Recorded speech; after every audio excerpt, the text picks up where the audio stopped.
So today is a big day. It is 4 weeks post-op, which means my weight restrictions and activity restrictions are being lifted a little bit. I'm going from a 10-pound weight restriction to 30 pounds. So I'm going to do a light cardio exercise on my elliptical here and then finish it off with my little pedals that I got off of Amazon. There's really no good gauge for what light exercise is considered, so I can just kind of share what I do for myself. I generally do high intensity for 30 minutes on the elliptical, so I'm going to go with low intensity for 10 minutes. You really just want to go soft and gentle, reintroduce yourself, and then after that, I haven't decided. I'm going to gauge on how I'm feeling. I want to do the bike. My hope is that I can do like at least 10 minutes on the bicycle, but or my pedals, I guess. And then I'm gonna start with just 5-pound dumbbells in each hand and do my routine that way. Again, this is very, very light, but it's also safe. You don't wanna push your body too far too fast. It's been through a lot. And then you also don't wanna risk hurting yourself and damaging the progress that you've made already. So we're gonna go ahead and get started, see how I feel. It's really important to stay hydrated, obviously, just like any exercise. And then I also wanted to get this video because last time when I started doing exercise, it really helped with my swelling. I'm not nearly as swollen this time, but I feel very puffy and swollen through here still. It's much better. I did have to start sleeping elevated again, which sucked. I slept flat for like 3 nights and I slept so much better, but I woke up and was getting progressively puffier and puffier. So here is my swelling. I'll kind of stand to the side here so you can really kind of see the cheek swelling when I'm on the side or from the profile view. So, and there's that side.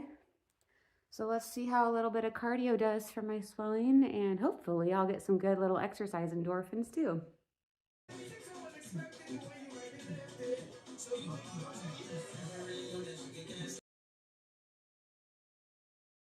Oh, Cooper, you sweet boy.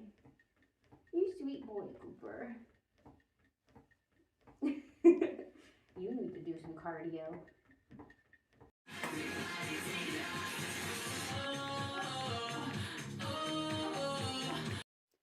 Okay, so doing a check-in after doing my cardio, did 10 minutes on the elliptical and 20 on the bike. I am not dizzy. I'm definitely shaky, but not in an unsafe way, but definitely something to keep mindful of. I'm gonna move on to dumbbells, just with the 5-pound weights. And the biggest thing right now is not to increase my intracranial pressure. So I'm not doing anything where I am bending over, or I'm going to hold off on my abs, anything with my abs too, because that also can tend to like shoot through my body and I feel it up here in my face. So we're gonna go ahead and do some dumbbell exercises. Start with some gentle bicep curls here. The main thing is you don't want to throw the weights around, so if you're finding yourself doing that, then it's too much too fast. And I'm pretty much just gonna run through my usual routine here, but with much less weight. It feels really good. I really want to focus on like chest openers, because that's something that my physical therapist had me work on the first time.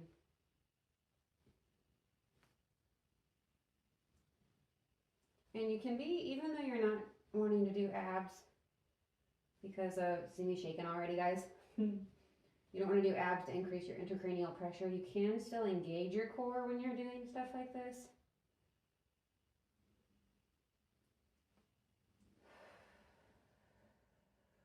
And then a really nice reminder to not clench.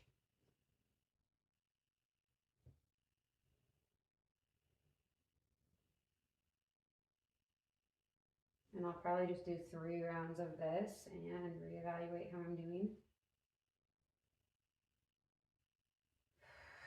I'm already shaking.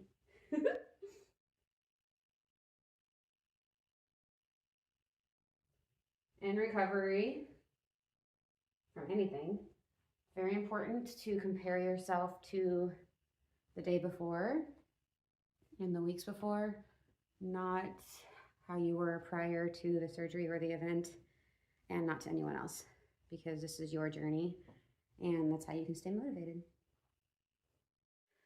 Okay, so another important thing to consider when you're doing your gentle workouts is your lymphatic system. So your lymphatic system does not have a natural pump to move the lymph through the system like our body has our heart for our circulatory system and our blood.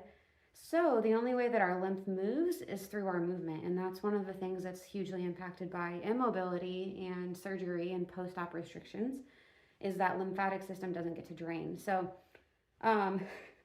usually like our everyday lives kind of makes that happen. Any sort of running, any activity where your body is doing this, or any inversions, which means your head is below your feet, which we can't do right now because of the intracranial pressure. So one of the things that's kind of fun to do, I pause my music because of rights and posting this on YouTube, but with your music, find your beat and then just kind of play with it a little bit. So if you've got your music going, you can just kind of bounce, hold your dumbbells or not, just depending on what you want to do. And this very gentle, my toes are never leaving the ground. I think you maybe can see them in the mirror.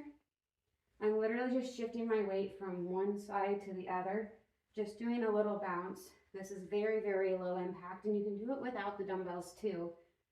But it's really nice just to get this up and down motion in your body, just to get that lymphatic system draining.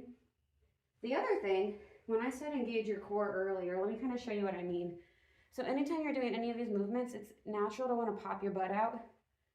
Engaging your core is like tucking your hips in, pulling it in, almost like someone's got a string from your belly button and is pulling. So that movement there, even as I'm doing this, here's my core engaged, and there it is not. I'm gonna lose my momentum and my rhythm. The other thing that you can do as your music is playing, like I said, we can't do sit-ups or anything that I traditionally do for my abs.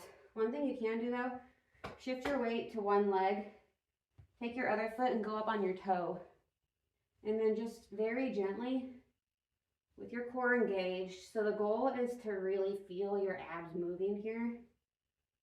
Really shift around. And then one of the benefits of doing this is as you go back, you can feel that stretch in your hip flexors, which is that muscle in the front of your leg. That gets really tight when we're sitting a lot, because think about it, your legs are up like this, and so that shortens. So anything you can do to stretch out this muscle right here is just going to be beautiful and restorative. Right now I've shifted my weight to my right leg, taken my left leg back, lean forward, you feel that stretch there, and you can even increase the stretch by just taking your arm up. And then just make sure whatever you do on one side, you balance out and do on the other. Feel that stretch there. Oh, that side is very, very sore for me. And then now I'm going to shift my weight to my left leg and do the ab rotation from the left leg. You'll have a dominant way and a non-dominant way. So this way is a lot harder for me. But yeah, these are some soft, gentle ways to engage your core and then also get your lymphatic system draining. Okay, from here we are going to start doing voiceover because I forgot to pause my music and I don't want to violate any copyright laws. So here you can see I am doing some exercises to open my chest, which really just means stretching out those chest muscles and your arm muscles. When you're sitting a lot, our shoulders tend to slump forward, which then shortens our chest muscles. So you can just use anything like a PVC pipe or actually get one of these exercise bars to help open up your chest, stretch your shoulders. Here I'm rotating back and forth, getting that full range of motion on your shoulders. And then you can take it and do circular motions to get that full range of motion for your shoulders, making sure to go in both directions so that you're even and balanced. This is pulling quite a bit, so if you need to, the wider your arms are, the easier it is. If this is something that your range of motion isn't letting you do, then you can do these motions without holding the pole. just to help stretch those muscles. From there, I like to use the pole for balance, to do some squats with my music. When you're doing squats, you don't want your knees to go over your toes. So if you can watch in the mirror, make sure your knees are staying above your heels or the arch of the foot. And then you can always stay down and pulse to kind of really hit on those muscles. This is another exercise that will help get your lymphatic system draining, which helps with the puffiness in your face. From here, you can just kind of play with it. So again, the music really helps. You just kind of move with the beat. This is more bouncing, kind of going up on my toes. Very light exercise, very light impact. Just kind of shifting back and forth, giving your body a chance to move. Some restorative movements. You can even take your head from side to side if you'd like to engage those neck muscles. You don't have to hold on to anything here. I'm mostly using it as a safety measure. And then it's always important to stretch at the end of your exercise. You don't need a yoga mat. You can certainly just sit on the floor. Usually you're going to have some stretching buddies.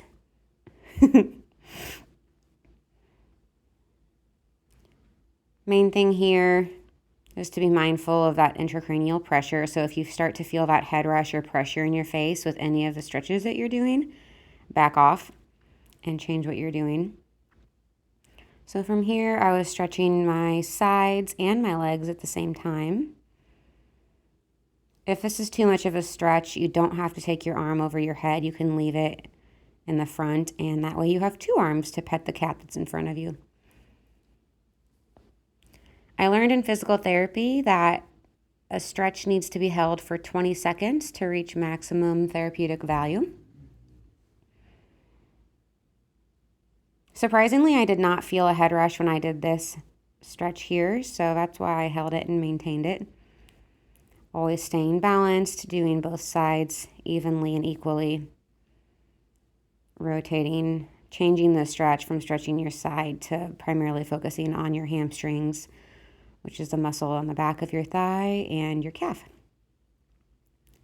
Usually from this point, I will lean forward into a forward bend with my legs wide, but that is definitely something that would increase my intracranial pressure.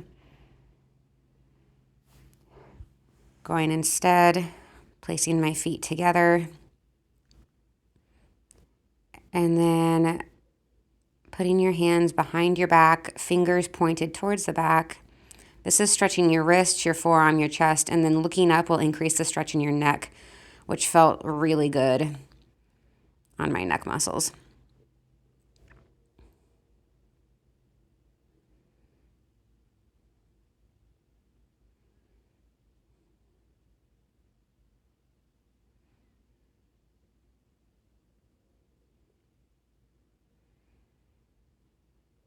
This is another hip stretch here. Keeping your shoulders low and your chest pointed out. And the more you push on your knee on that right leg, the more of a stretch you're going to get in your hips. Again, always switching to the other side. Make sure that we stay even and balanced. This is a good time to allow yourself to focus on deep breaths also. Really inhaling and exhaling. And notice here I'm doing a forward fold. You can tell I'm being really mindful of whether or not I'm feeling anything in my face, which is also why I'm not folding completely over and resting my head on my legs. Cooper says, I'll rest my head on your legs.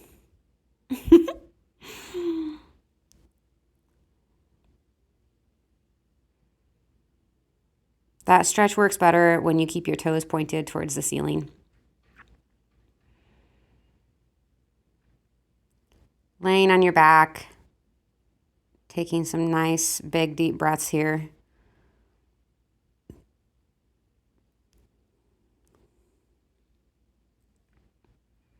Even putting your hands above your head like this can stretch your chest and your armpits. Now this motion here might increase your intracranial pressure. So if you feel that head rush, go ahead and stop. This is a really nice massage for your hips and your pelvis. Just rotating back and forth. You can start doing circles. If you do circles, make sure you go both directions.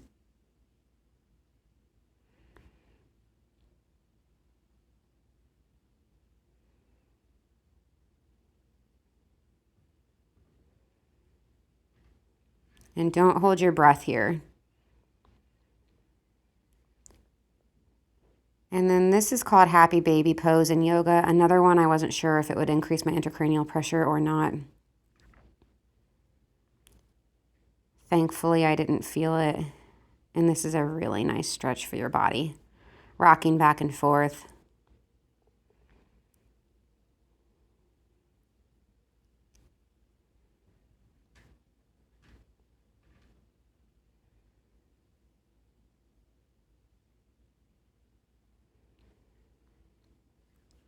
For that, I wanted to see if I could rock on my spine, but I did feel pressure in my head, so I did not do that. This is a nice, gentle spinal twist. The stretch for your neck changes depending on where you put your head. So you can play with that too. Just see where it feels nice.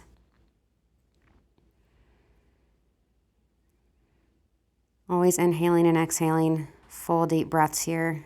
Rotating and doing the other side. Again, turning your head from one direction to the other to allow that stretch in the neck. Making sure you're not clenching.